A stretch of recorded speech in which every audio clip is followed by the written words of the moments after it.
The Rotary Adventure in Human Rights program was first offered in 2015 by Winnipeg Rotarians as a project with World Peace Partners and the Canadian Museum for Human Rights. The program committee selects 24 students who are going into grade 11 and grade 12 equivalent. The students will live in residence at the University of Winnipeg, located in downtown Winnipeg and within walking distance of many of the locations where they will be developing their human rights experience.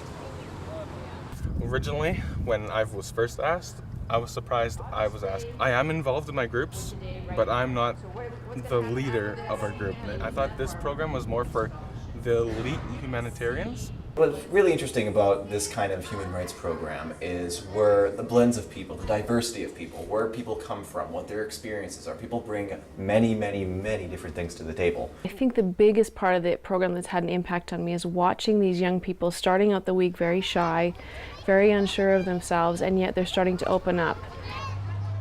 Tuesday, they will experience a program developed by the Immigrant and Refugee Community Organization of Manitoba, or IRCOM, that will allow the students to better understand the immigrant and refugee experience. They will visit a few of the affiliated support organizations to learn more about specific programs.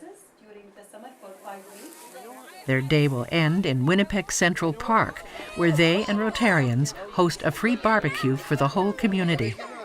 Today I'm doing the Rotary Adventures in Human Rights. We have quite the morning pack of adventure for you guys today. We're going to do a walking tour of the neighborhood. Get to check out all the communities that are actually here in the inner city. So it's a very unique opportunity you guys have today. And then in the afternoon we'll have some speakers who come in and talk. To become IRCOM. It got incorporated in 1991. Our name is Newcomers Employment and Education Development Services, and we are a nonprofit organization who provides services for newcomer children, youth, and their families. And we have about 80 staff members, but we probably have 250 volunteers as well. Two things that really stuck with me is Indigenous issues and newcomer issues. Many of the struggles that newcomers face, Indigenous people also face. It's a big blessing that I'm able to be a part of this program altogether. They have those programs like IRCOM and the Welcome Center. Those are pretty great places, and I hope that those families that come here find what they need in this country and hope they find happiness. 3 days will be spent at the museum, where the students will actively participate in presentations and discussions on various aspects of human rights. Human rights are universal.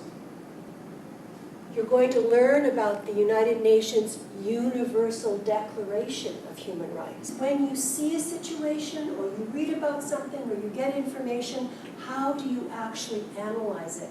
How do you make that crucial decision about whether in fact there is something you could be doing on an individual basis? Why I'm here today is because I'm able to see that no matter all the despair and the struggle and violence, is that you can choose something else. Thursday afternoon will be spent at Fort White Alive, where the students will see firsthand various aspects of sustainable food production and environmental rights. So they're all named after Manitoba towns. So there's Brandon, there's Sanford, there's Austin. Our purpose here is to build kind of a hub of food security. Oh, they just pick your hand. You can. All right, folks. Here we go. The afternoon also includes a bison safari, where they will learn about the practical and spiritual interconnection of the bison with the indigenous peoples of the Great Plains of North America.